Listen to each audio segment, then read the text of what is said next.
This YouTube channel does not promote any violent, harmful, or illegal activities. All content provided by this channel is meant for an educational purpose only.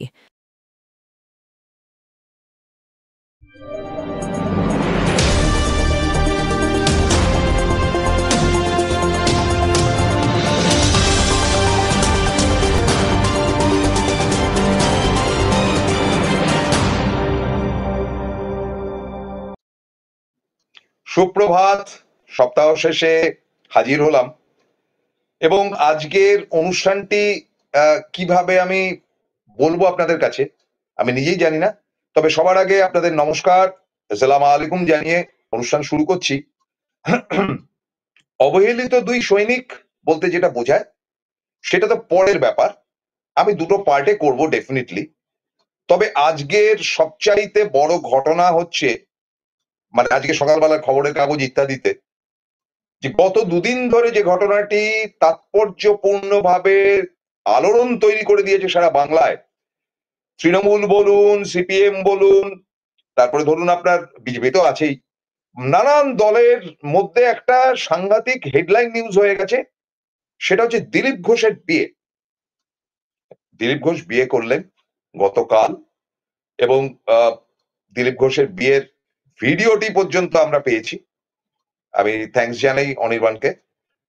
এবং দেখুন, এটা দিলীপ ঘোষের এই ছবি সবার কাছে আছে, সেটা আপনি A to Z সব চ্যানেলকে খুঁজে বার করতে পারবেন।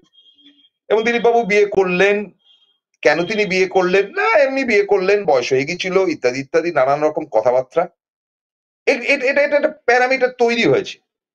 কিন্তু আজ এই চ্যানেল থেকে আমি যেটা বলবো সেটা আপনারা কোনো চ্যানেলে কোনো খবরের কাগজে পাননি। এ কারণে গত পরশুদিন সরাসরি কারুর ফোন ধরেননি দিলীপ ঘোষ, আমার ফোন ধরেছিলেন এবং আমাদের মধ্যে প্রায় 15-20 মিনিট কথা হলো। আমি নানান কথা বললাম, কি কথা আমি বললাম বা তিনি কি সায় দিলেন আমি সেটাকে আপনাদের সামনে বলতে নারাজ। তবে আমি প্রবীর বিশ্বাস দুজনই একান্ত দিলীপ ঘোষের অত্যন্ত ভক্তই বলতে পারেন। এবার বলবেন যে সে কিরকম হলো, উনি তো আজে বাজে কথা বলেন। আরে কে কম বলে ভাই, কে কম বাজে কথা বলে? আপনি খুঁজলে আপনি তৃণমূলের নেতাদের মুখ থেকে কি কম কদর্য ভাষা বেরোয়, নাকি সিপিএম এর নেতারা চিরকাল যে নোংরা নোংরা ভাষা বলেছে তা কিছু কম বেরোয়? তো দিলীপ ঘোষের যে কথাগুলো তিনি অনেকটাই যেন ইচ্ছাকৃতভাবে বা আবেগতাড়িতভাবে যেভাবেই হোক বলেন, তবে লায়ন হার্ট, সিংহ হৃদয় বলবো দ্বিতীয় ভাগে। প্রথম ভাগটি হচ্ছে কি একেবারে royal Bengal tiger of CPIM, তিনি হচ্ছেন প্রয়াত সুভাষ চক্রবর্তী। তাকে প্রণাম জানাতে হচ্ছে প্রথম, এবং তিনি কিন্তু অবহেলিত দুই সৈনিকের প্রথম সৈনিক। হঠাৎ সুভাষ চক্রবর্তী আজকে কেন, এই প্রসঙ্গ যদি আপনারা তোলেন তাহলে আমি একটা উত্তরই দেব, যে আমার মনে হয়েছে যে দিলীপ ঘোষের বিয়ের পেছনে যে রহস্যটা আমি ভেদ করতে চলেছি সেটা শুনলেই আপনারা বুঝতে পারবেন। কিন্তু সুভাষ চক্রবর্তীকে যদি তার সঙ্গে না জুড়ি তাহলে অপরাধ হবে। এই দুজনই এমন দুটি দল করেন যে কারুর সঙ্গে কারুর কোনো মিলমিশই নেই। একজন এক্সট্রিম লেফটিস্ট ছিলেন সুভাষ চক্রবর্তী, এবছর তাদের দলের শতবর্ষ, মানে যেটা সিপিআই ছিল।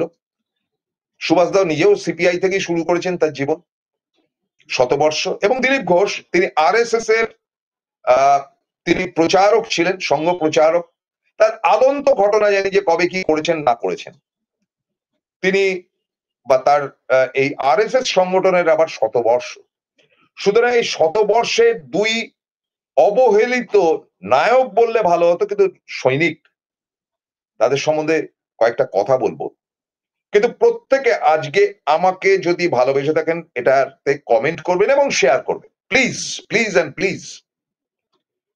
সুভাষদা এমন একটি মানুষ ছিলেন যার সঙ্গে আমার আলাপ সাম টাইম অফ 90s, তখন আমি রাজনীতি করি, কংগ্রেস করি, মানে বলতে কোনো দ্বিধা নেই, যুব কংগ্রেস করি, মমতাপন্থী। সুভাষদা আমাকে চিনতেন, যে আমি তার বিরোধী রাজনীতি করলেও সুভাষদার অনেকগুলো অর্গানাইজেশন ছিল, যেমন লেকটাউন বইমেলা ছিল তার নিজের। বাঙুর এভিনিউ বলে একটি জায়গা রয়েছে আমার পাশেই। সেখানে সুভাষদার একটি অর্গানাইজেশন ছিল, সেটা হচ্ছে গিয়ে যুব মেলা। এই দুটি সংস্থা এমন কড়া একটি নির্দেশিকা দিয়েছিলেন সুভাষ চক্রবর্তী যে কোনটির মধ্যে যেন রাজনীতি না ঢোকে, রাজনীতি ঢুকলে সকলরে বাই কইরা দিব। এটা ছিল সুভাষদার বক্তব্য। যার ফলে বিভিন্ন দলের ছেলেপুলেরা তার মধ্যে এসেছিলেন এবং সুভাষদাকে ভালোবেসে এসেছিলেন। সুভাষদা পূর্ব বাংলার, পূর্ব পাকিস্তান ছিল তখন, সেখান থেকে চলে আসেন এই দেশে। এবং সুভাষদার দুর্ভাগ্যের কারণ হচ্ছে কি, সুভাষদা দেখতে সুপুরুষের মতন একবারে কন্দর্পকান্তি নন, বরং বলা যেতে পারে অত্যন্ত সাদামাটা, মানে ভিড়ের মধ্যে মিশে থাকলে সুভাষদাকে কেউ পাত্তাও দেবে না, এরকম একটি চেহারা। এবং সুভাষদার সবচাইতে মাইনাস পয়েন্ট ছিলেন, তিনি পাবলিক পার্সন ছিলেন, মানে পার্সোনালিটি অফ পাবলিক, মানুষের সঙ্গে চলতেন। তা তিনি এদেশে এসে এই দমদম অঞ্চলেই তিনি বসবাস করতেন এবং এখান থেকে তার রাজনীতির হাতে খড়ি করেছেন খুব সাদামাটা দমদম অঞ্চলের মতিঝিল কলেজে, তারপর তো ইউনিভার্সিটি ইত্যাদি ইত্যাদি। যাই হোক না কেন, সুভাষদার পড়াশোনাটা কিন্তু সিরিয়াসলি করেছেন এবং রাজনীতির পড়াশোনা বলতে মার্কস সাহিত্য থেকে শুরু করে গান্ধী সাহিত্য, শুনে নিন, গান্ধী সাহিত্য পর্যন্ত তার একেবারে ঠোঁটস্থ কণ্ঠস্থ ছিল। সুভাষদা সংগঠন করতে পারতেন এতটাই ভালো, যেটা করার ক্ষমতা আজ অব্দি কমিউনিস্ট পার্টির 100 বছরের ইতিহাসে কোন শান্তির ছেলের হয়নি। সুভাষদার যে ক্ষমতা ছিল, সুভাষদা ঘর থেকে ডেকে নিয়ে এসে সংগঠন করাতে পারতেন। কোন শান্তির ছেলের ক্ষমতা ছিল না সুভাষদার ধারে কাছে যাওয়ার, এত বড় কথাটা বলে দিলাম। কিন্তু পলিটিক্যাল সংগঠন বাদ দিয়েও তার সংগঠন ছিল, যেটা হচ্ছে জনতার সংগঠন। তার মধ্যে তিনি রাজনীতিবিদদেরকে ঢুকতেও দিতেন না, যে রাজনীতি করছো ওই গেটের বাইরে, তোমার রাজনীতিটা রেখে এসে তারপরে কাজ করো। এটা অবশ্য সুভাষদা অনেক দেরিতে বুঝেছিলেন। সুভাষদা 1977-এ সিপিএম যখন বা বামেরা যখন ক্ষমতায় আসেন তখন জিতে আসেন পূর্ব বেলগাছিয়া বলে একটি কেন্দ্র, যেটা আমার কেন্দ্র, এবং তিনি জনতা পার্টির কালু চ্যাটার্জিকে হারান। কালুদা পরে তৃণমূলে যোগ দিয়েছিলেন এবং তারও পরে, এবং তার সঙ্গে কংগ্রেসেরও ক্যান্ডিডেট ছিলেন। সুভাষদা টানা চিরকাল জিতে এসছেন, চিরকাল চিরকাল 2006 অব্দি জিতে এসেছিলেন। এবং সুভাষদার সবচাইতে বড় দোষ ছিল, যেটা আমার কাছে মস্ত বড় গুণ, তিনি সিপিএম কংগ্রেস আলাদা করতেন না। তার পাড়ায় গন্ডগোল হলে সিপিএম যদি কংগ্রেসকে পেটাতো, তিনি গিয়ে তাকে পেটাতেন, মানে পেটাতেন না পেটালো গিয়ে ব্যবস্থা দিয়ে করতেন। বড় রবিনহুড টাইপের ক্যারেক্টার। এবং সুভাষদা সঙ্গে যারা চলতেন ফিরতেন তারা অনেকেই ব্যবসাপত্র করতেন, তাদের কেউ চাকরি বাকরি পায়নি সরকারি। এই যে সরকারি চাকরি সিপিএম এর যে পেত না, সুভাষদার অনুগত তারা কেউ সরকারি চাকরি পায়নি, তবে তারা ডেফিনিট করে ইট বালি চুন সুরকি সাপ্লাই করত, মানে প্রমোটিং রাজের সাপ্লায়ার ছিল, এবং সেটা বলা যেতে পারে সুভাষদাই চালু করেছিল। অপরাধটা কি করেছে? আমি কেন করব তোমার পার্টি, কি ব্যাঙের মাথা আছে সিপিএম এ? আমি পেটে খিদে নিয়ে কেন লড়াই করব? সুভাষদা করেছিলেন, আমি কেন লড়াই করব? কেন করব? কি যুক্তিতে করব? পেটে যদি লাথি পড়ে? সুভাষদা সেটা করেছিলেন। সুভাষদা ট্রান্সপোর্ট মন্ত্রী থাকাকালীন অনেককেই গাড়ি পাইয়ে দিয়েছিলেন, মানে ওই মিনি বাস বলুন, বাস বলুন। এবং আবার দায়িত্ব নিয়ে বলি, তাদের মধ্যে অনেক কংগ্রেসী লোকও ছিল, তখন তো বিজেপি ফিজেপি কিছু ছিল না, ছিল। এবং সুভাষদা এই ধরনের বেহিসাবি চালচলনে তাকে চিরকাল অবহেলিত হয়ে লাস্ট বেঞ্চের ছাত্র হিসেবে থাকতে হয়েছে, লাস্ট বেঞ্চের ছাত্র। এবং পার্টিতে তার অনুগত প্রচুর পরিমাণে থাকলো, যেহেতু কমিউনিস্ট পার্টি, কে না তার অনুগত ছিল। তার মধ্যে তো সাইফুদ্দিন চৌধুরী বেরিয়ে গেছেন, সোমনাথ চৌধুরী তাকে ভালোবাসতেন, সোমনাথ চট্টোপাধ্যায়, সরি, জ্যোতিবাবুর অত্যন্ত স্নেহধন্য ছিলেন। এবং তারপরে এমন কোন জেলা নেই, এমন কোন জায়গা নেই যেখানে সুভাষদার অনুগত নেই। এবং এই সুভাষদা তাদের জন্য লড়াই করেছেন, কাজ জুটিয়ে দিয়েছেন। এই সুভাষদাকে সব থেকে বেশি চাপের মধ্যে যারা রেখেছিল তাদের নামও সিপিএম। বিমান বসু, অনিল বিশ্বাস, বুদ্ধদেব ভট্টাচার্য ত্রয়ীর ব্যাড বুকে চিরকাল ছিলেন। এবং ব্যাড বুকে থাকার জন্য সুভাষদা 1977-এ মন্ত্রিত্ব পাননি, বুদ্ধবাবু পেয়েছিলেন। কারণ বুদ্ধবাবু প্রমোদ দাশগুপ্তের অত্যন্ত পেয়ারেট ছিলেন। 82-তে সুভাষ চক্রবর্তী মন্ত্রী ছিলেন এবং তাকে চিরকালই আজে বাজে দপ্তরের মন্ত্রিত্ব দেওয়া হয়েছে। ক্রীড়া দপ্তর, যুব কল্যাণ দপ্তর, পরবর্তী অধ্যায় পরিবহন দপ্তর, মানে মোস্ট থ্যাঙ্কলেস যদি কোনো দপ্তর থেকে থাকে সেটা পরিবহন দপ্তর। আজকের দিনে পরিবহন দপ্তরের স্নেহাশিস অবশ্য অনেক বেশি টেনশন ফ্রি, কারণ গভর্নমেন্টের বাসগুলো এখন চকমক হয়েছে, ভাড়াও বেশি। স্নেহাশিস ডোন্ট মাইন্ড, ও বাসে যে কোনো লোকের ওঠার ক্ষমতা নেই, ভাই জেনারেল বাস আবার চালু করো। সুভাষদা নিজে থেকে দাঁড়িয়ে থেকে ট্রান্সপোর্টের নানান ঝামেলা মেটাতেন। সুভাষদা আন্দোলন করেছেন। আবার এই সুভাষদা যখন হকার উচ্ছেদের ব্যাপারটা হয়েছিল, যারা রাস্তা দখল করেছিলেন, অপারেশন সানশাইন করে তাদের রাতারাতি তুলে দিয়েছিল, সেটা মানব কল্যাণে বলেই আমি মনে করি। আপনার মনে করছি হকারের বিরুদ্ধে বলছি, বেশ করছি, আমি তো মশাই পার্টি করি না, আমি হকারের ভোট নিয়ে জিতবো। আপনি শ্যামবাজার পেরিয়ে আপনি এগোতে থাকবেন, রাস্তায় হাঁটতে পারবেন না, মানে হকাররা পুরো ফুটপাত দখল করে রাস্তারও খানিকটা দখল করে বসে আছে। তা হকার তুলবে না কেন? আমার আপনার চলার পথটা বন্ধ হবে কেন? হকাররা রাস্তায় এসে যাওয়াতে ট্রাম, বাস, এখন তো ট্রাম নেই, বাস আটকে যাবে কেন? ফলে এটা তিনি করেছিলেন। সুভাষদা আরেকটি ঘটনা করেছিলেন, আমি জানি না মমতা বন্দ্যোপাধ্যায় সেটা জানেন কি না জানেন। 1991-এ মমতা বন্দ্যোপাধ্যায়কে ফের হারাবার জন্য একেবারে সমস্ত রকম অস্ত্র রেডি করেছিল কিন্তু সিপিএম, যে ওকে হারাতে হবে দক্ষিণ কলকাতা থেকে।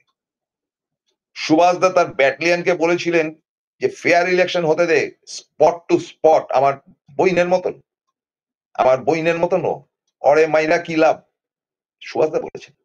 ভগ্নী সমা বলেছিলেন মমতা বন্দ্যোপাধ্যায়কে। আমি জানি না মমতাদি সেটা মনে রেখেছেন বা মমতাদি কতটা সেটা নিয়ে ভেবেছেন ইত্যাদি ইত্যাদি, কিন্তু সুভাষদা এটাই ছিলেন।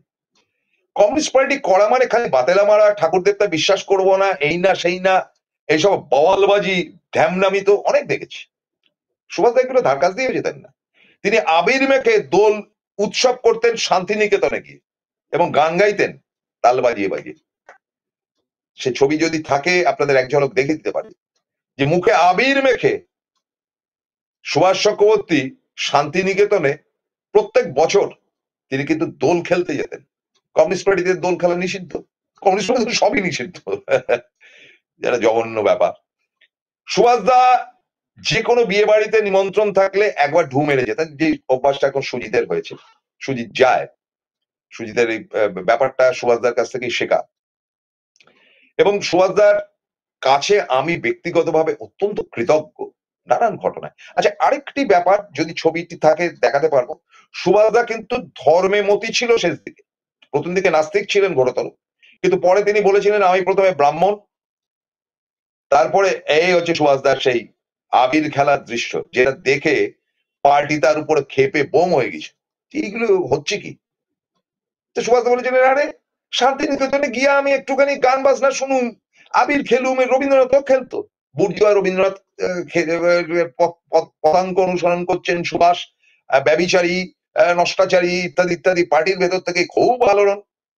মানে শান্তির ছেলের দল তো আজ নয়, সে গোড়া থেকেই নানান এইসব ঢ্যামনাম কার্তিকে ভর্তি ছিল দলটা।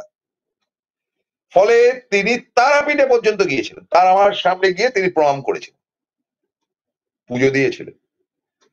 তিনি একটি কথা বলেছিলেন যে আমার ধর্ম যদি হিন্দু ধর্ম হয়ে থাকে, আমি হিন্দু ধর্ম পালন করব, মুসলিমদের পাশেও থাকবো। কোনো মুসলমান তাকে কোনোদিন ভুল বোঝেননি, তার জন্য তাকে মুসলমানদের ভালোবাসা নেওয়ার জন্য বিশেষ কোনো পথ অবলম্বন করবার প্রয়োজন হয়। তিনি মুসলিম পাড়াতে গেছিলেন, আমাকে নিয়ে গিয়েছিলেন একবার, আমার স্টুডিও থেকে বেরোচ্ছেন, কই যাইবা, বাড়ি চলে যাবো এখন, একটা ইন্টারভিউ দিয়ে বেরোচ্ছিলেন, আমি ইন্টারভিউ নিইনি, চলো আমার লগে চলো। তাই বলেন কোন দিকে যাবেন, দেখলাম সুভাষদা পুরো দলবল গাড়ি ফাড়ি রয়েছে। শুনলাম যে ওই দক্ষিণ কলকাতায় ববি হাকিমের ওই ওই তারও এগিয়ে আর কি, কি জায়গাটার নামটা ভুলে যাচ্ছি, ওই আলিপুরের শেষ দিকটায়, জাহাজঘাটের কাছাকাছি, ওখানে এক মুসলিম বাড়িতে বিয়ে। আমি বললাম সুভাষদা আপনি তো কিছু খান না, আপনি বিয়ে বাড়িতে গিয়ে করুন। আরে আমি খাবো না, তুমি খাইও। আমি দেখলাম সুভাষদার সঙ্গে গিয়ে যদি খাওয়াটাই না করে, তা ছুটিয়ে আমি পরোটা বিরিয়ানি ফিরিয়ানি খেয়ে এসেছিলাম সুভাষদার সঙ্গে। I never forget that day. সুভাষদা ঘোরতর জানতেন যে আমি কংগ্রেসই, মমতাপন্থী। কোনোদিন তার জন্য কোনো অসুবিধা হয়নি। তার ওখানে একটা বিরাট অনুষ্ঠান হয়েছিল একবার, সাম টাইম অফ 2008, 7-8, প্রবাবলি না 2009, তারপরে সুভাষদা মারা যান অবশ্য।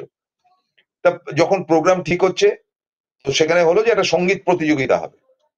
সেখানে সমরেশ মজুমদার সাহিত্যিক এসেছিল। সুভাষদা বলল যে সমস্ত প্রোগ্রামটা ও কন্ডাক্ট করবো, ও ভারী সুন্দর কথা বলে। আজকে আমি যেখানে এসে পৌঁছেছি, সেটা হয়তো আমার ঘাউড়ামির জন্য, গোয়াত্তুমির জন্য, এটাও বাস্তব যে আমি হয়তো ভালো বক্তা, আপনারা বলতে পারবেন সেটা। আমি নিজে, আমার নিজের উপর সেই আত্মবিশ্বাস আছে। আমি পয়সা করতে পারিনি দাদা। আমি নিজের জন্য কিছু করতে পারিনি। কিন্তু রাজনীতিটা শিখেছি, পড়াশোনাটা করেছি, রাজনীতির তর্ক বিতর্ক করতে পারি। আর সুভাষদার ভালোবাসাটা কিন্তু সেই সময় পেয়েছিলাম, এবং সেটা কিন্তু সিপিএম হিসাবে নয়, সিপিএম বিরোধী হিসাবে ভালোবাসা পেয়েছেন, সিপিএম বিরোধী হিসাবে। আচ্ছা, এইবারে হলোটা কি, 2001, সাম টাইম অফ 2001, 2, একের আগে, 2001 কিংবা 2000, ওই 2000 থেকে 2004-5, আমার ঠিক মনে নেই। দল বিভক্ত হয়ে যাচ্ছে, পিডিএস দল হবে। সুভাষদার সমস্ত ঘনিষ্ঠরা দল ছেড়ে চলে গেছেন, চলে যাচ্ছেন আর কি। সমীর পুতুতুন্ডু আবার আমার খুব পরিচিত, আমার স্ত্রীর দুঃসম্পর্কের জামাইবাবু, মানে আমার স্ত্রীর মাস্তুতো দিদি অনুরাধা, তার হাজবেন্ড সৈফুদ্দিন চৌধুরী, ইত্যাদি ইত্যাদি একটা দল বেরিয়ে যাচ্ছে। সুভাষদা বেরোবে একদম কনফার্ম, কিন্তু শেষ মুহূর্তে রমলাদি তাকে আটকে দিলেন, বলে না, যাওয়া চলবে না, এবং জ্যোতিবাবু রিকোয়েস্ট করলেন তুমি যেও না। কিন্তু সুভাষদাকে আজ এত লড়াই করা সত্ত্বেও সব থেকে জনপ্রিয়, এই যে 2 লাখ, 3 লাখ, 4 লাখ, 5 লাখ, 6 লাখ, এই সব লাখের যে হিসাব ব্রিগেড প্যারেড গ্রাউন্ডে হয়, যদি 5 লাখ লোক হয়ে থাকে, তার 4.5 লাখ লোক জোগাড় করতেন সুভাষ চক্রবর্তী। কোন শান্তির ছেলে ক্ষমতা নেই সিপিএম এর যে এই লোক জোগাড় করা। আজকে তো যাচ্ছে এদিক ওদিক থেকে জোগাড় করে, চোঙাই পঙাই করে। এর স্রষ্টা সুভাষ চক্রবর্তী। তিনি যখন রাজনীতি করতেন, সিরিয়াস রাজনীতি করতেন। সুভাষদা খুব দুঃখ পেয়েছিলেন, এবং সুভাষদার পেছনে লেগে সুভাষদাকে খতম করবার চেষ্টা করেছিলেন এই বুদ্ধবাবুরা। সে কথা সুভাষদা বলেছেন। আমি বললাম যে দলটা ছাড়লেন না কেন সুভাষদা? বলে আমি কি পারি না 100টা লোকরে বাইক কইরা একটা নতুন দল করতে? কমিউনিস্ট পার্টির তো এটা নিয়ম না, আমি জামু কই। খুব দুঃখ করে বলেছেন, খুব মানে গভীর ভাবে আলাদা করে। সে সুভাষদা চিরকাল অবহেলিত ছিলেন, এবং তাকে রাজ্য কমিটির, মানে জেলা কমিটির ছেড়ে দিন, রাজ্য কমিটির সম্পাদক পর্যন্ত করা হয়নি। রাজ্য কমিটিতে তিনি ছিলেন, কোনোদিন সম্পাদক করা হয়নি। আর জ্যোতিবাবুর পরে যদি মুখ্যমন্ত্রী হওয়ার যোগ্যতাগুলো থাকে, তার সুন্দর উত্তম কুমার মার্কার চেহারাওয়ালা বুদ্ধদেব ভট্টাচার্য, সুভাষ চক্রবর্তী। আর সুভাষ চক্রবর্তী যদি সেদিনকে মুখ্যমন্ত্রী হতেন, তাহলে মমতা বন্দ্যোপাধ্যায়কে আরো 5-7 বছর খাটতে হতো। যদিও সুভাষ চক্রবর্তীর ক্যান্সারটি ততদিনে তাকে আক্রমণ করেছে, তিনি চলে গেলেন, নিঃশব্দে চলে গেলেন। আপনারা বলবেন যে মাথায় টুপি পড়তো কেন? আগে চিরকাল কি পড়তেন? না, চিরকাল পড়তেন না। সুভাষদার একটা রোগ হয়েছিল, শরীরের থেকে চুল পড়ে যাচ্ছিল, এবং ক্যান্সার হওয়ার পর তিনি তো ওই ওষুধ বিশুদ্ধের জন্য তার চুল ফুল সমস্ত পড়ে গিয়েছিল বলে সাদা টুপিটা পড়ে থাকতেন, সবসময় পড়ে থাকতেন। সুভাষদা, আপনাকে আমার অন্তঃস্থল থেকে প্রণাম জানাই। আপনার মতন মানুষের রাজনীতিতে দরকার। সুভাষদা নিজের পরিবারের জন্য 10টা টাকাও রেখে যেতে পারেননি, লোকের জন্য প্রচুর করেছেন। হ্যাঁ, সুভাষদা সবচেয়ে ভালো ভালো কাজ করেছেন এমন না, তার কল্যাণে বহু লোক লাখপতি কোটিপতি হয়েছে, ঠিক। সুভাষদা কিন্তু সেই গরিবের গরিবই রয়ে গেছে, এবং রমলাদিকে দেখলে পায়ের ধুলো নিতে ইচ্ছা করে। এবং সুভাষদা রমলাদি যখনই তাদের প্রণাম করতেন না, মাথায় হাত দিয়ে আশীর্বাদ করতেন, রমলাদিও তাই। তো দুজনকে আমার প্রণাম জানাই। রমলাদি, আপনি সুস্থ থাকুন।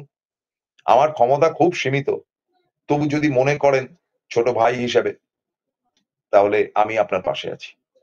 আর সুভাষদা, আপনি যেখানেই থাকুন, এই অদম প্রসূনগুপ্তের প্রণাম গ্রহণ করবেন। একেবারে অ্যাবসলিউটলি আপনার বিরোধী এবং তির্যক ভঙ্গিমার বক্তা এবং প্রতিনিয়ত সিপিএম কে গালাগাল করা চরিত্র প্রসূনগুপ্ত আপনাকে প্রণাম জানাচ্ছে। কমরেড সুভাষ চক্রবর্তী, আপনাকে প্রণাম জানাচ্ছি। এবার একটা বিরতি নেওয়ার পালা। এ কারণে বিরতি নেওয়ার পালা যে আমার দ্বিতীয় ভাগটি অ্যাবসলিউটলি দিলীপ ঘোষের, এবং আপনারা দিলীপ ঘোষ সম্বন্ধে গত দুদিন ধরে যে খবর পেয়েছেন সব ফালতু, আমি যেটা বলবো সেটাই খাঁটি। যাবেন না কোথাও, শেয়ার করবেন এই আজকের এই এপিসোডটা। বিরতিতে যাচ্ছি, ফিরছি খুব দ্রুত, সঙ্গে থাকুন। Found Kolkata's first ever sweet shop serving so unique items like Dab Malai Curry, Motichur Truffle, Gajor Borfi, Dab Kalakand, and I had to try them. শুধু তাই নয়, শক্তিগড়ের ল্যাংচা, বর্ধমানের সীতাভোগ, মালদার পোস্তকদম, বহরমপুরের ছানা বড়া, এগুলো সবকিছু খেতে হলে আর এত দূরে যেতে হবে না। সুন্দরিনী ন্যাচারালসে পেয়ে যাবে পশ্চিমবঙ্গের বিখ্যাত 10টা জেলার মিষ্টি all under the same roof. এদের বেস্ট সেলার্স কচি ডাবের শাঁস দিয়ে বানানো ডাব মালাইকারি আর কলা পাতায় মোড়া গুড়ের সন্দেশ পাতুরি আর আ মাস্ট ট্রাই।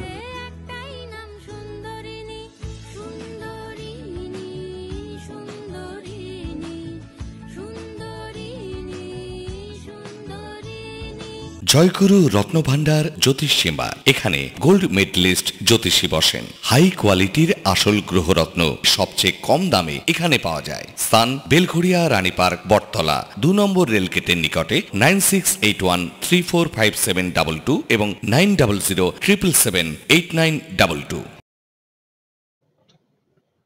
ফিরে এলাম বিরতির পর। আমার দ্বিতীয় চরিত্র হচ্ছে আরেক লড়াকু সৈন্য দিলীপ ঘোষ, যার গতকাল বিয়ে হয়ে গেল। আজ সকালবেলা তিনি ওই মর্নিং ওয়াকে গিয়ে ইডলি খাইয়েছেন এবং আর কয়েক ঘন্টা বাদে তিনি তার স্ত্রীকে নিয়ে, মানে নতুন বৌদি, এই যে দিস ইজ বৌদি, তাকে নিয়ে তিনি খড়গপুরে যাবেন। তিনি মেদিনীপুরের ছেলে, মেদিনীপুরের বা খড়গপুর অঞ্চলের কাছাকাছি গ্রামের ছেলে।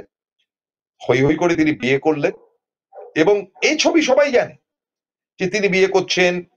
তার নাম রিঙ্কু, আজকে তো এই মুহূর্তে ঘোষ, রিঙ্কু ঘোষ। তো এই রিঙ্কুকে কি বৃত্তান্ত, দিলীপ ঘোষ একেবারে বিয়ে করলেন কেন না? তো এই হয়েছে, রিঙ্কু তাকে প্রপোজাল দিয়েছে, আরে তার মা বলেছেন যে আরে নাড়ু। আচ্ছা আপনাদের বলি, দিলীপ ঘোষ হচ্ছে, দিলীপ ঘোষের ডাক নাম নাড়ু, আপনারা কেউ জানেন না। দিলু ফিলু বলেন, ঠিক আছে, সেই নামটারও আমারই সৃষ্টি, কিন্তু তার নাম নাড়ু। তো শেষ পর্যন্ত এসে জনগণের সামনে তার ছবি টবি ইত্যাদি গত রাত্রে তিনি দিলেন। সবাই জানে, সকলে জানে। আপনি এর বেশি ক্ষমতা কারণ শুনুন, সাংবাদিক হতে গেলে না সাংবাদিকের কিছু স্পেশালিটি দরকার।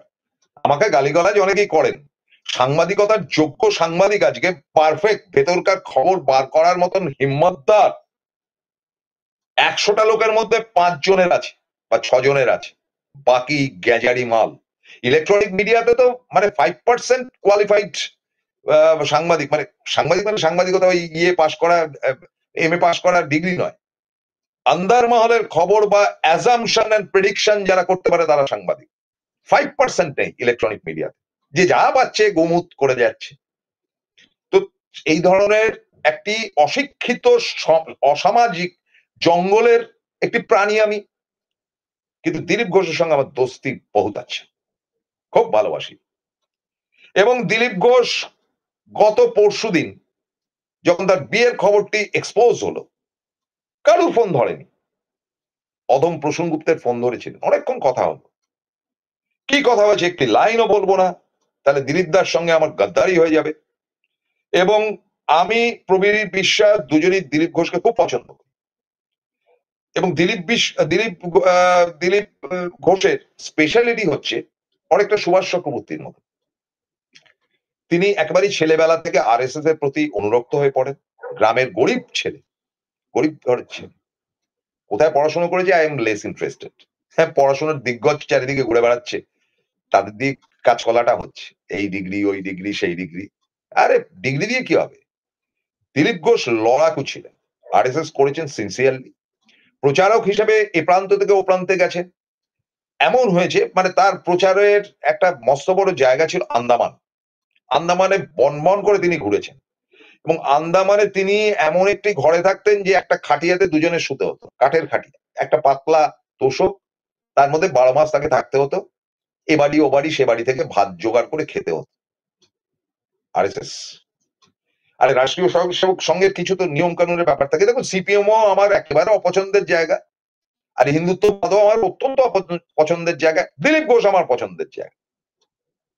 কারণ দিলীপ ঘোষকে আমি যেটা দেখেছি, আমার নজরে দিলীপ ঘোষ, যার সঙ্গে আমার খুব দহরম মহরম, এই যে গরুর দুধ খায় দিলীপ ঘোষ, গরুর দুধ, এগুলো আমার সৃষ্টি, শুনে নিন।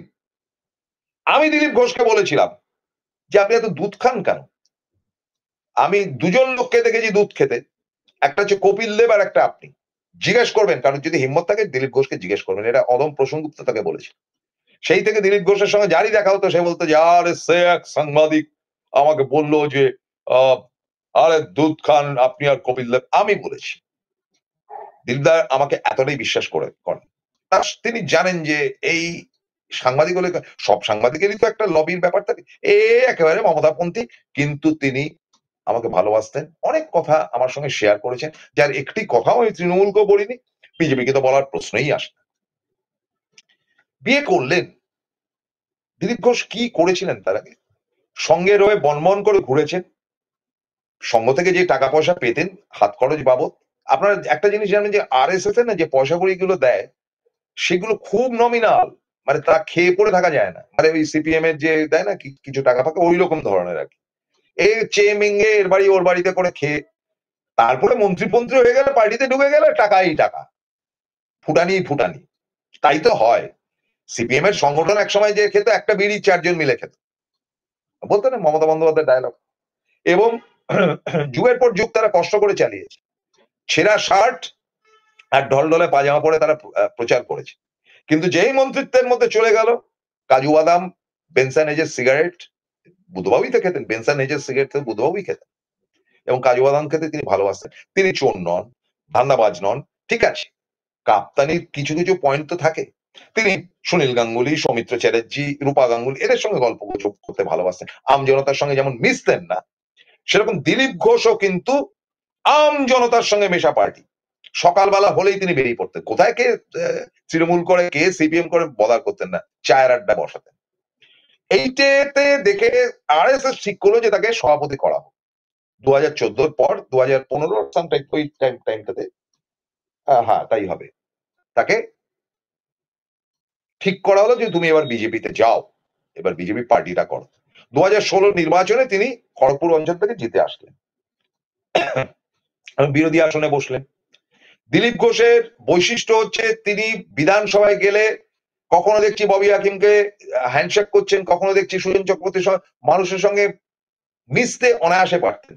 একটা ভোটাভুটি হচ্ছিল, বিজেপির তাতে ভোট দেওয়ার কোনো ব্যাপারই নেই, মানে একটা অন্য ব্যাপার, মানে রাজ্যসভায় কে যাবে তাই নিয়ে একটা ভোটাভুটি হচ্ছে। রাজ্যসভায় বিজেপির 3টে ভোটের কোনো মূল্য নেই, তারা ভোটও দেবেন না, সেটা রবীন্দ্র দেব দাঁড়িয়েছিল, হেরে গেছিলেন। তো সেখানে দিলীপ ঘোষ দেখতে এসেছিলেন, আর দিলীপ ঘোষ আসার সঙ্গে সঙ্গে তৃণমূলের লোকেরা তাকে জাপটে ধরে লাইনে দাঁড়ান লাইনে দাঁড়ান, সেই ছবি আমরা তুলেছি। দিলীপ ঘোষ অবশ্য শেষ পর্যন্ত তার ভেতরে গিয়ে ভোট দেননি, কিন্তু বুঝতে পারতেন খুব ভালো। দিলীপ ঘোষ অকথ্য কুকথ্য কথাবার্তা বলেন, সেটা তার মুডের উপর। লালু প্রসাদ যাদবও বলত, আমাদের চেনা জানা তৃণমূলেরও বহু লোক অকথ্য কুকথ্য ভাষা বলেন, কিন্তু দিলীপ দা যখন ফিল্ডে থাকেন তখন অত্যন্ত পারফেক্ট জেন্টলম্যান, তার কাজের ধরন ধারা আছে। তিনি তার সঙ্গী সাথে নিয়ে বেরোলে, তার সিকিউরিটি নিয়ে বেরোলে, তিনি যদি রাস্তায় দাঁড়িয়ে 1 কাপ চা 2টো বিস্কুট খাবেন তো তাকেও সেই খাবারটাই খাওয়াবেন।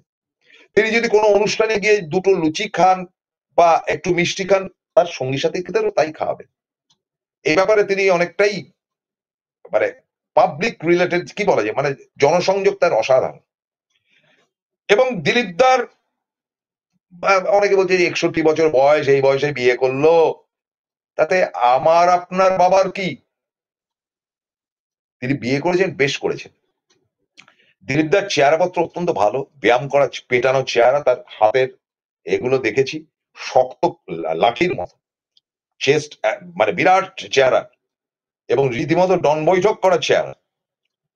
কিন্তু বলে কি হবে, তিনি দলে এলেন, তিনি 18টি আসন জয় করিয়ে দেখালেন, তিনি নিজেও জিতলেন, এবং বিধানসভাতে 77টি আসন জিতলেন। তার পেছনে দিলীপ ঘোষের অবদান সমস্তটাই। তারপরেই দিলীপ ঘোষকে কাটি করা শুরু হলো।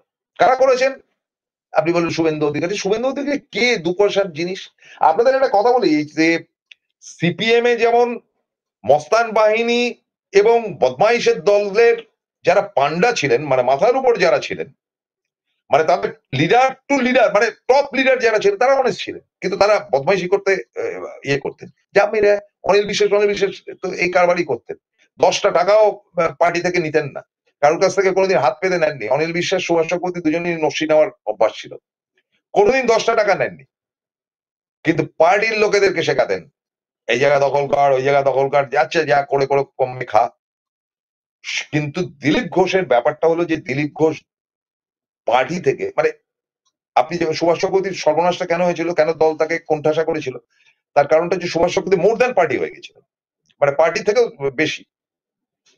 তো আর দিলীপ ঘোষ পার্টি থেকে বেশি হয়ে গেছিলেন, ফলে কাঠিবাজি শুরু হলো। এই অমিত শাহ করেছেন, শুভেন্দু, মানে শুভেন্দু তো অরিজিনাল বিজেপির লোক নয়। এখন তো বিজেপি দলের মধ্যে, সুকান্ত বাবু কিছু মনে করবেন না, আপনি শিক্ষিত লোক, ডক্টরেট, আমার অত্যন্ত শ্রদ্ধার মানুষ। আপনার দলে শুভেন্দু যাদেরকে নিয়ে কাজ কারবার চলছে, গবেট, গাধা, গরু ছাগলেরও অধম বেশ কিছু লোক। একটা মুসলিম ছেলে ঢুকেছে এখানকার, কি সেটা তৃণমূল করতো, ইয়ের চেলা ছিল, কি বলে আমাদের রায়ের চেলা ছিল। তো ফলে সেটা এখন দেখছি খুব লাফাচ্ছে, সে রামের ইয়ে নিয়ে ঢুকছে, কি ছেলেটার নাম কে জানে, ভুলে যাচ্ছি মাঝে মাঝে। যাই হোক, মুকুল রায় চেলা ছিল, কিন্তু মুকুল রায় দল ছেড়েছিল, সেও বিজেপিতে গিয়ে ঢুকেছিল।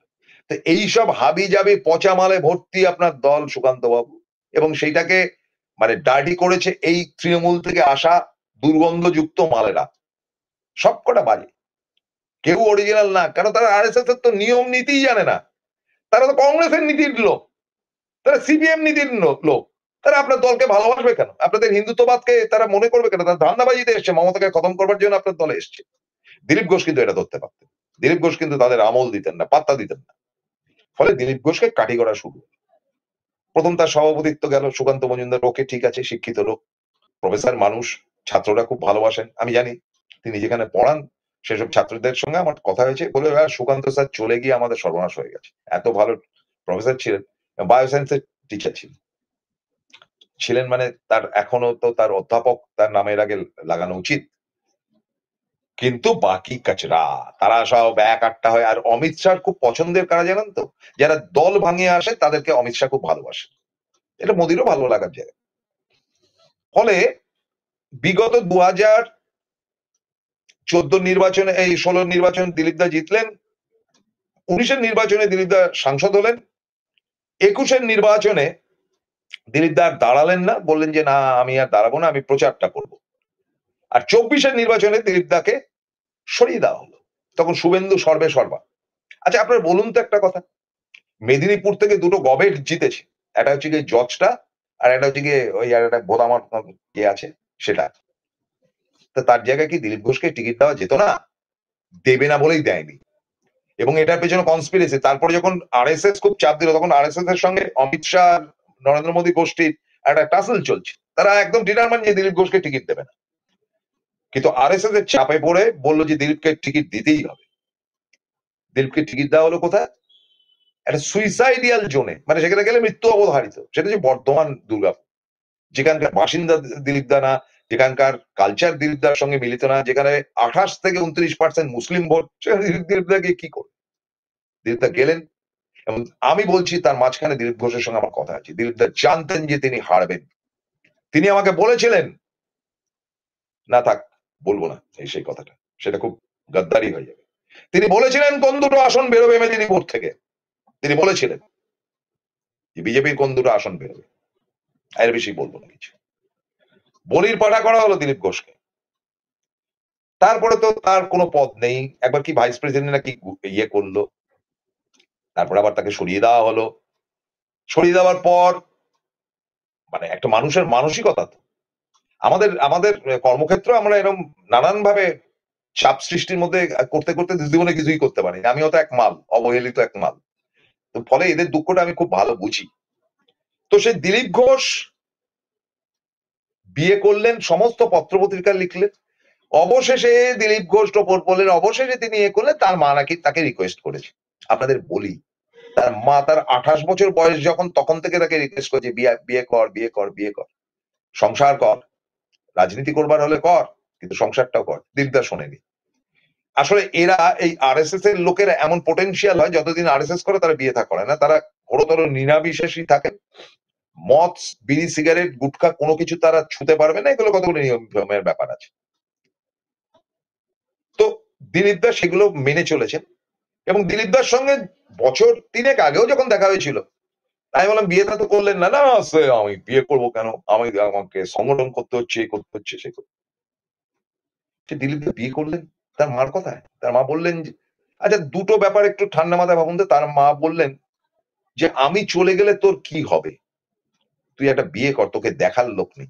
খুব মিনিংফুল কথাটা যদি সত্যি বলে থাকেন, আমি ধরে নিচ্ছি বলেছেন। মাসিমা নিশ্চয়ই তাকে বলেছেন। মাসিমা তাকে বলেছেন যে একটা বিয়ে কর, তোকে দেখার লোক নেই, তার জন্য তিনি বিয়ে করলেন। আপনার বলুন তো, তোকে দেখার লোক নেই মানে হচ্ছে কি তার পার্টির কেউ নেই তাকে দেখার? এখানে তো একটা প্রশ্ন তো করতে পারতাম মাসিমাকে, যে মাসিমা আপনি বলেছেন ছেলেকে বিয়ে করতে, তোর বয়স হচ্ছে, তোকে দেখার লোক নেই কেন? পার্টি তাকে দেখবে, তাই তো নিয়ম। তার মানে পার্টি তাকে দেখে না, সেটা তার মার মুখ থেকে বেরিয়ে এসেছিল। তার মার মুখ থেকে বেরিয়ে এসেছিল, তিনি বলেছিলেন যে বিয়ে কর, তোকে দেখার লোক নেই। আর এইদিকে হয়েছে কি, এই রিঙ্কু বৌদি, তার সঙ্গে একটা আলাপ পরিচয় হয়, ভাব ভালোবাসা। তার নাকি আগে একটা বিয়ে ছিল, আই ডোন্ট কেয়ার। সে বিয়ের পর ছাড়াছাড়ি হয়ে যায়। আমি লেস ইন্টারেস্টেড। জীবনে মহিলারা চিরকালই অবহেলিত হয়েছে। ফের তিনি বিয়ে করেন, বেশ করেছেন, বেশ করেছেন, বিয়ে করেছেন। রিঙ্কু বৌদিকে আমি বলবো বেশ করেছেন। বিদ্যাসাগরের দেশ এটা, আর বিদ্যাসাগরের জেলার লোককে আপনি বিয়ে করেছেন, বেশ করেছেন, আপনার অধিকার রয়েছে। কি বলবো বলুন, চারিদিকে সব শান্তির ছেলেদের কথা শুনলে মেজাজ মটকা গরম হয়ে যায় না? প্রোগ্রামটা বোধহয় খুব খিস্তিখেউড় হয়ে যাচ্ছে, কিছু মনে করবেন না। তো সেই দিলীপ ঘোষ বিয়ে করলেন, তার কারণটা কি জানেন? খুব বেদনার। তাকে কোণঠাসা করতে করতে করতে করতে একটা সময় তিনি খবর পেলেন। তাকে অনেকেই বলেছে তুমি আবার সভাপতি হবে, কোনো যোগ্য লোক নেই। মমতার বিরুদ্ধে লড়াই করে আসন জেতার মতো জায়গাতে একমাত্র তুমি সংগঠনটাকে তুলে ধরতে পারো। আর গ্রামে গঞ্জে ঘুরে বেড়াচ্ছে সুকান্ত মজুমদার, চেলা যেমন না শুভেন্দু, কে পাত্তা দেয়? দু থাবড়া দেবে, ঢুকিয়ে দেবে ঘরের মধ্যে। তৃণমূলের সংগঠন জানেন, কান ধরে ঘরে ঢুকিয়ে দেবে। ভোটের দিন তো খেলাটা হবে, দেখুন না কি খেলা হয়। তো দিলীপ ঘোষ বুঝলেন যে তার আর এই দলের মধ্যে আর প্রকৃতিগতভাবে কিছু পাওয়ার নেই। যদি লাখ থাকে তাহলে হয়তো বিধানসভায় একটা টিকিট পাওয়া যেতে পারে, তাও এমন ভুলভাল জায়গায় দেবে যেখান থেকে তিনি জিততে পারবেন না। কারা তার উপর অত্যাচার করছে? না তৃণমূল থেকে আসা মাল মশলারা, আর তাদের বাপ দিল্লিতে বসে থাকা। তিনি হতাশ হয়ে দেখলেন যে সত্যিই তো তাকে দেখার লোক নেই, তার কোনো আশা নেই। সামনে সভাপতিত্বের যে একটা আহ কি বলা যায়, যে একটা মূল্য ঝুলিয়ে দেওয়া হয়েছিল না, সেই গাধার সামনে, গাধার মূল্য, সেটা ঝুলিয়ে রেখে দেওয়া হয়েছে। সেই মূল্যটা কোনোদিন গাধা খেতে পারবে না। সেরকম দিলীপ দার সামনেও সভাপতির একটা মূল্য ঝুলিয়ে রাখা হয়েছে। দিলীপ দা বুদ্ধিমান, তিনি বুঝেছিলেন, তার কাছে বার্তা ছিল যে তাকে সভাপতি করা হবে না, কনফার্ম হয়ে গেছে, তাকে সভাপতি করা হচ্ছে না। দিলীপ দা বিয়েটা করলেন। দিলীপ দার একটা সঙ্গী দরকার, পাশে কাউকে দরকার। মানুষরা অনেক সময় কুৎসিত কথাবার্তা বলেছেন, যাই বলুন, ওরকম একটা পরিষ্কার স্বচ্ছ মনের মানুষ আমি দেখিনি। অত্যন্ত পরিষ্কার মনের মানুষ, যাকে ভালোবেসেন, জান দিয়ে দিয়েছেন। আর লড়াই করতে পারেন, দৌড়াতে পারেন, এ প্রান্ত থেকে সকাল 4টের সময় ওঠেন, রাত্রিবেলা 12টার সময় ঘুমান, কি 11টার সময় ঘুমান, 4-5 ঘন্টা ঘুমান। কোন সময় তাকে ক্লান্ত হতে দেখিনি। ঘুম পেলে যোগাসন করে ঘুমটাকে উড়িয়ে দেন। That is Dilip Ghosh. দিলীপ ঘোষ কি রাজনীতি করে, হিন্দুত্ববাদ, আমার নিশ্চয়ই তাতে সমর্থন নেই। বাট মানুষ দিলীপ ঘোষ, দিলীপ দা, দিলীপ ঘোষ, আপনাকে স্যালিউট জানাই। বেশ করেছেন, বিয়ে করেছেন। আপনার বিবাহিত জীবন সুখের হোক, শান্তির হোক। বাকি জীবনটা বৌদিকে নিয়ে সুখে থাকুন। কোনো জ্ঞান দেব না, ভালো থাকুন। আর আপনারাও ভালো থাকুন। নমস্কার।